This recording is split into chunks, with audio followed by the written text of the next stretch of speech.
This is Leeds Trinity University. Hello and welcome to Monday's Yorkshire Voice Newscast. I'm Amelia Riley. I'm Georgia Collins. And I'm Daniel Pye. Coming up on the show today, we will be discussing Leeds Half Marathon, TV BAFTAs, and Georgia will be telling us all about Speedcubing. But first, some news from across the region.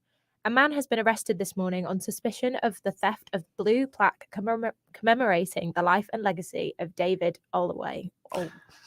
The man, aged in his 30s, was arrested at an address in Leeds at 8 a.m. this morning after the plaque was taken from Leeds Bridge on Monday, April the 25th. He remains in custody and inquiries are ongoing. A group of MPs is calling for more protections for young social media influencers from exploitation and harm online. Yes, the Digital Culture, Media and Sport Committee says some are spending long hours producing financially lucrative content at the direction of others. The Conservative MP Julian Knight says current employment and advertising laws must be strengthened. I think it's crucial that we really get a grip on this sector because it is massive, it's growing exponentially. And we can see from what the Advertising Standards Authority tell us that literally they almost have no sort of grip at all on this sector. So, Georgia, I see you have a Rubik's Cube over there and you're able to solve one, aren't you? Yeah, I was trying to hide it a little bit. It's just my little toy. I can solve a Rubik's Cube. How fast can you do one? Oh, straight in there. So my fastest time that I've sort of recorded is 20 seconds, but my fastest time in a competition is 23 seconds. Oh my gosh. Add a little extra 3 seconds for nerves, I think. Go on then, solve it now. Well, there's a special name, isn't there, for people that are very fast at solving Rubik's Cubes. Yeah, so it's Speedcubers, and I feel like it is coming a bit more popular now because there is a documentary on Netflix called The Speedcubers. I don't know if anyone's seen it. It is my favorite thing to watch. But yeah, it's like a whole. Well, I googled it earlier before I came on to see if it was a sport. I don't think it classes as a sport. I think it does.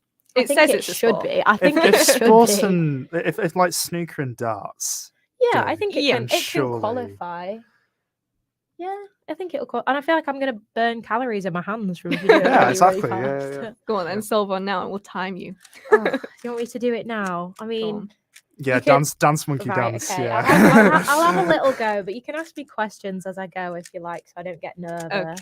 Okay. How did you learn how to do this then? So it was odd story. I was at my grandparents' house. I don't actually remember how old I was, but I was quite young, maybe sort of 11 or 12, and they didn't. Well, obviously, grandparents' house. They didn't have like any sort of games or anything, so I just sat under the table for about a week and kind of figured out how to do it from YouTube tutorials, and then haven't looked back since. Managed to memorize it, and now I have an Instagram account for it, and sponsored And a podcast. Yeah, that's actually relatively new.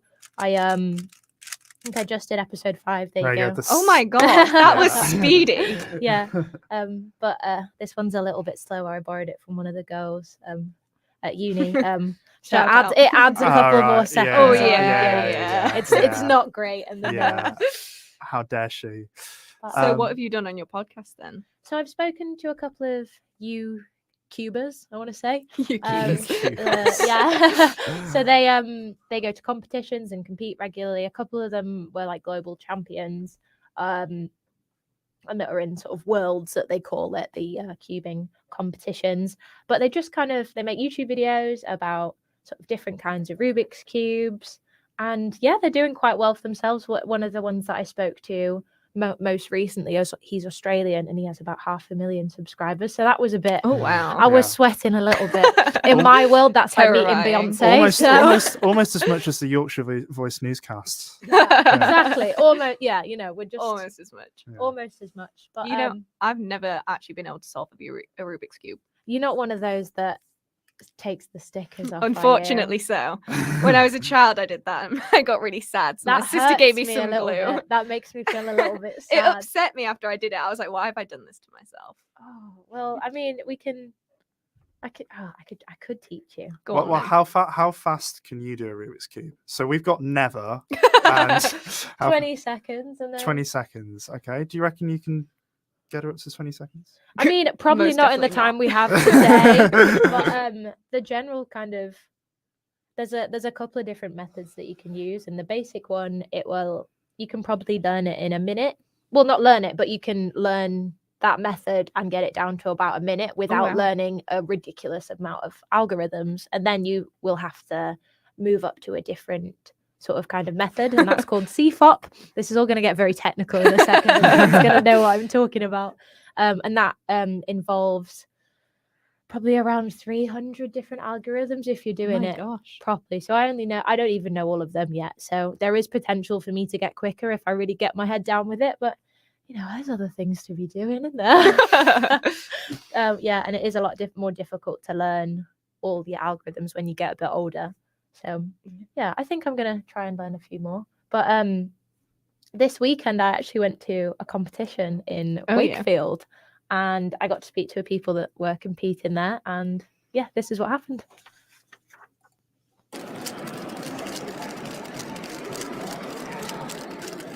Speedcubing is a relatively niche interest with the aim of basically seeing how fast you can solve various different types of Rubik's Cubes. Meetups like this are held a couple of times a month up and down the country, organised by the UK Cubing Association. Since COVID, however, it's taken a while to get the competitions up and running again like they used to.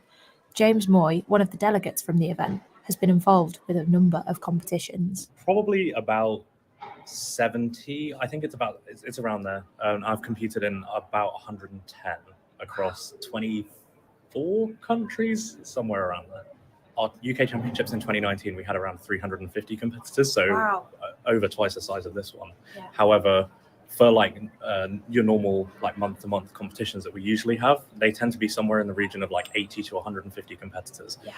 This competition filled up insanely fast. I know we knew the first competition back from the pandemic would be really popular, but we couldn't imagine it would be anything like this. Yeah. So we're really, really pleased with how many people are interested and have picked it up over the pandemic.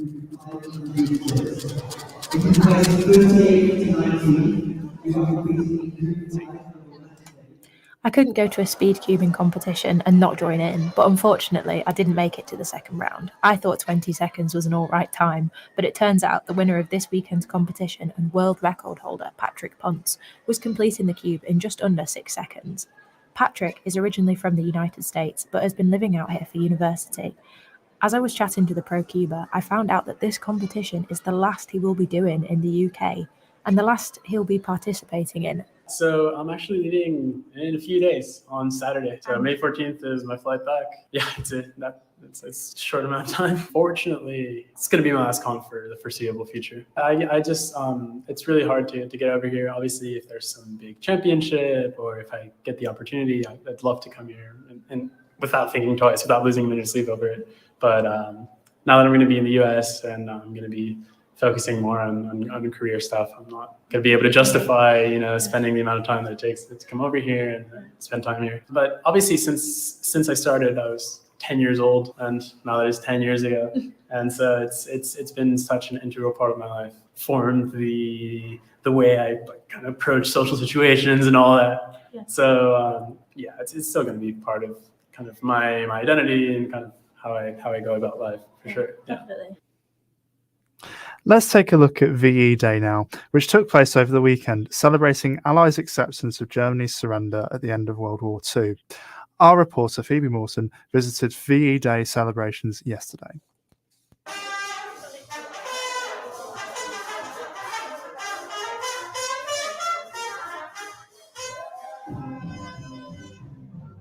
"77 years on from the end of World War II, Victory in Europe Day celebrations are still going strong in Bradford. Tickles Music Hall hosted a VE Day dance and celebration with live 40s music and people dressed to the nines in 40s attire, a real celebration of the era and the victory.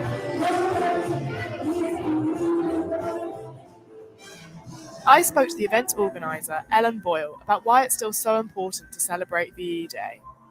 Personally, I think it's a tradition, isn't it? It's happened every year. People have celebrated VE Day from obviously when the war ended, it was a big mass celebration. So I think it's important to keep things like this going.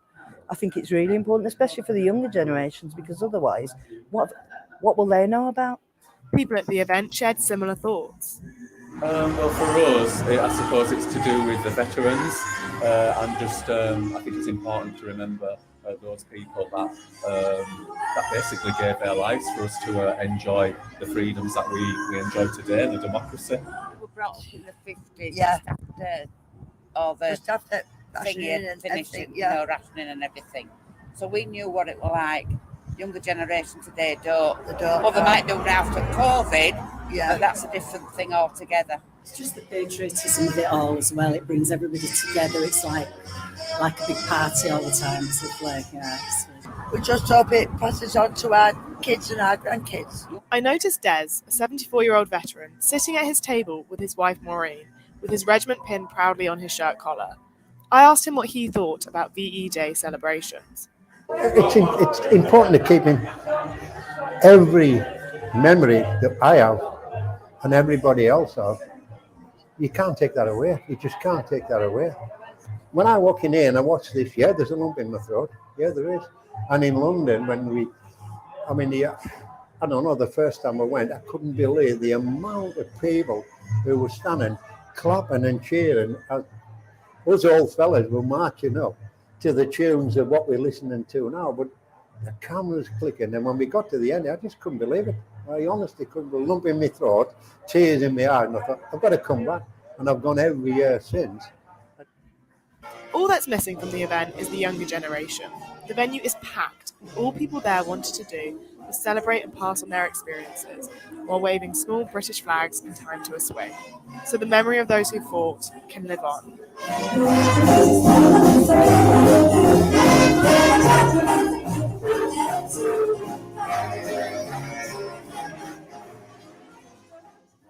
Wow, that was really interesting. I think Have there's you- some great yeah. community spirit there. Have you got some grandparents that lived through World War II? Yes. Yeah, it's important to still speak to that generation, I think, Yeah. because they're not going to be around that much longer.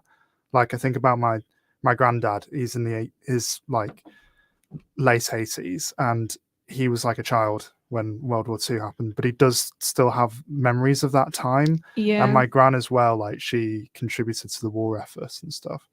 It's crazy to think that people within living memory, are still around. Yeah, no, it is. I agree. But And I think it's really important we do talk about it as well, and we still celebrate that. But has anyone ever run a marathon? So I did a bit of cross country at school. I was on the cross country, the long distance team. We only did do the run around the park at school, but I was still Same out there difference. running. We did a lot of laps of it. It Yeah. was technically long distance. I also used to do a bit of park run, and then I couldn't do that anymore. But hopefully this summer I wanted to do Tough Mudder. I don't know if anybody's heard of that. No, what's that? Basically, it's like I don't know if it's a charity one, but you go and you run, and there's all kinds of different obstacles, and it's all about upper body strength. I have absolutely none of that, so I thought I'd maybe challenge myself. And then obviously, clearing the title, Tough Mudder, you kind of have to run through like muddy lakes and that kind of thing. Ooh. And I just think it'll be a lot of fun. Yeah, it sounds it. Well, yesterday was the Leeds Half Marathon, and one of our reporters, Grace, went to the scene to gain an insight of the run and the day. It's bright and early in Leeds city centre, and the streets are beginning to fill with cheering crowds and pacing runners who are looking nervous but excited. Today is race day. People are starting to assemble at the start line, stretching and warming up. Erin is one of the organisers from Jane Tomlinson's Run for All and captured the spirit of the event. I think everyone's just so happy to be getting back to running events. We did hold the event last year, but this is the first time since 2019 we've been back in the sort of city centre, start and finish. So everyone's really excited to kind of get going again. We should have around 5,000 runners taking part of all ages and abilities, running for all different sorts of causes. So it's going to be a great day. Although there are thousands of people here today running alongside one another, everyone has their own individual stories and motivations for crossing the finish line. My name's Kevin. I'm also known as, through these efforts, as the Mara-Minion, so the Marathon Running Minion. This one today, again, I was highlighting Jane Tomlinson because she's from Leeds and really inspires me. My name's Alex and I'm running for St Gemma's. And how are you feeling about the run? Emotional, pretty emotional. Yeah. I'm excited. I'm ready to go. It's for Rob's dad. Unfortunately passed away, so it's for a good cause. This is my 11th half marathon in Leeds, but I haven't done it since 2019 because of COVID. Seeing everybody here cheering me on, it's the last push. Come on, you can do it. And remembering my grandma, she'll be there with me as well. The Lord Mayor of Leeds expressed the importance of the half marathon and the fun run in creating community spirit. What a fantastic turnout, and there's going to be lots of money going to be raised for worthwhile charities here in Leeds, in our great city of Leeds. Also speeding through the city are the upcoming talent, taking part in the fun run. So what's your name? Lana. And how old are you? 7. And how are you feeling? A bit nervous, but I'll be able to do it. Have you done a lot of training or? A bit. I did 1.5k last year. I'm running for marathon. Physical cap, aren't we? Physical cap. Yeah? Physical cap. And you're here with all your friends. There's quite a lot of you, isn't there? Are you all going to cross the finish line together? Yeah. Yeah. How much money have you raised for charity? 250. What charity is that for? Steps. There's a charity that helped me when I was little. The mood is high at the finish line as the runners have pushed themselves to the limit and have made themselves proud. Oh, it was really good, yeah. Really People good finish. cheering on. Yeah, nice Yeah, into nice. it. Yeah, really. Quite tough for about 7 miles, and then it got all right, didn't it? It feels really nice, and I'm really excited. Kept going all the way. We didn't walk once, did we? And I'm her sister. Are you proud of your sister? Yeah. It's been so great to see such an amazing day bringing together all ages in the name of many good causes. Oh my gosh, that was so moving to listen to. That's such a great cause. And I love that so many people have got involved with it as well. Yeah, I don't think I could do that, not gonna lie. Would you ever run a I haven't marathon? got that much experience running marathons, but no, that was really nice to see the range of age groups that were Yeah, taking part. definitely. Now over to our entertainment correspondent, Erin Carney, who was bringing us all things showbiz and gossip. Thanks, guys. Did you notice my smooth transition from Dan there? Although I had to bring the mic about 2 foot lower because he's so tall. Well, we certainly had an exciting night for showbiz news last night, as it was the British Academy Television Awards. So first up, Jodie Comer thanked the carers and Dementia Society, who helped her research her character in Help, as she won Best Actress for her role in the show at last night's TV BAFTAs. We were asking them very, very personal questions, and they were always just so willing and open. And I guess the biggest reward in all of this for all of us is that they felt truly represented in the telling of this story. Elsewhere, Sean Bean got Best Actor for his role in the prison drama Time, while Sir Billy Connolly received a BAFTA Fellowship. And Rose Ayling-Ellis and Giovanni Panici won the audience-voted must-see moment for their silent routine on Strictly Come Dancing. However, last night's TV BAFTAs were also dominated by politics, with many winners represent Partygate and the pandemic and the privatisation of Channel 4. So Mo Gilligan picked up Best Comedy Entertainment Programme for his latest show, and he explained why he doesn't want to see the changes at the channel. I know everyone said it tonight, to save Channel 4, but it's so important that the next Mo Gilligan or the next Judy Love or whoever can watch us and say, whoa, that's what I want to do. Do you know what I mean? So that's why we have to save it. So some other winners last night include Motherland, Gogglebox and Coronation Street. But to many people's dismay, Channel's 4 It's a Sin, which led the nominations, went home empty-handed. So have either of you guys seen the show? Yes. Oh, I loved it. I've I was seen so emotional watching it. Yeah, I saw it as well. I've got to say, I don't want to spoil it for anyone, but near the end, well, even halfway through, it just had me in tears. I was just the whole distraught. way. The whole time was distraught. Definitely It was worth a watch. so good. So I'm not sure, but it was one of my favourite shows last year. And yeah, it had me in absolute tears by the end of it. So for those of you who may not have seen the show, it follows the lives of 5 gay men during the 1980s AIDS epidemic. And star Ollie Alexander says it's not just those who've lived through the crisis that have shown their appreciation. Knock, knock. Who's there? Doctor. Who?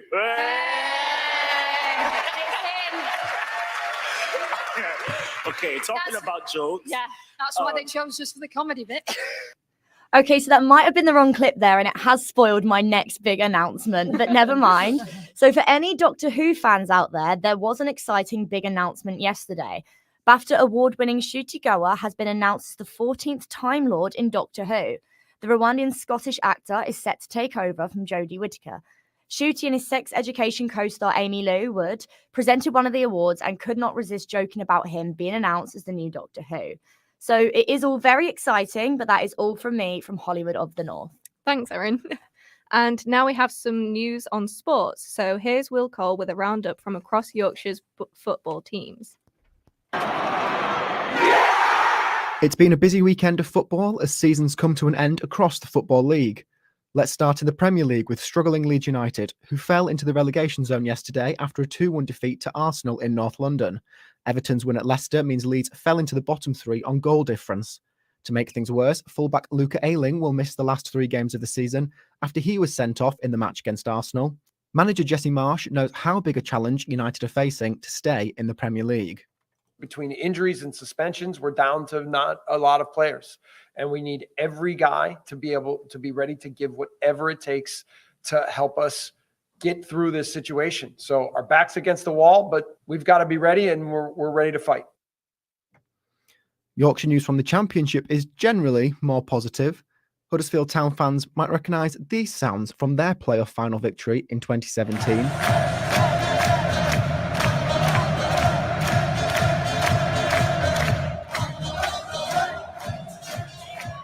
Now they're looking to replicate that success and get back into the Premier League. The Terriers leapfrogged Nottingham Forest to finish 3rd after a 2-0 win over Bristol City this weekend. They'll face Luton in the first leg of their playoff semi-final on Friday. Sheffield United will join Town in the playoffs after stunning champions Fulham 4-1 on the last day of the season. The Blades will take on Nottingham Forest in their semi-final. Boss Paul Heckingbottom tells Sky Sports News that the tie at Bramall Lane will be another special occasion for the fans. We want the fans to turn out. We want a team that the fans can be proud of, and I think you've experienced that today and what it can bring. We've had some real big days, nights at Bramall Lane, the back end of the season, and it'll be another special occasion. Barnsley's torrid campaign ended with a 4-0 defeat away at West Brom. They'll be in League One next season after finishing bottom of the table. On their way up from League One could be Sheffield Wednesday, but to do so, they'll have to overturn a 1-goal deficit this evening when they welcome Sunderland to Hillsborough. They lost the first leg of their playoff semi-final to the North East side, 1-0 on Friday. The winner of that tie will play Wickham in the final at Wembley. And Bradford City ended their League Two season with a 2-0 win over Carlisle at Valley Parade on Saturday. The Bantams had their end-of-season awards ceremony yesterday evening. Paudie O'Connor took home both the Player of the Year award and the Players' Player of the Year award. The evening's big news was that in-form midfielder Jamie Walker signed a new 2-year contract at the club. Here's the moment the deal was announced. I did hear one very specific chant during the game in the last 20 minutes, so we acted on that last night. I locked him in my office and forced him to sign a new 2-year deal, so Jamie Walker... And that is your Yorkshire football roundup from across the Football League. Okay, and now for the weather. Over to you, MJ Binns. Hi. So I'm outside Leeds Trinity, and as you can see, it's sunny, but not really sunny. It's not too cold either. Like, you could probably get away with just wearing a light jacket. It's a bit windy. But other than that, it's dry, and it seems like it's going to stay dry for the rest of the day. So, yeah. Brilliant. Into this evening as well. I think so, yeah. I think it's just going to stay dry for the rest of the day now. That's great news. And that's Yorkshire Voice Newscast. Thank you for joining us today. If you missed any of the show, you'll be able to download it from your favourite podcast provider. Bye.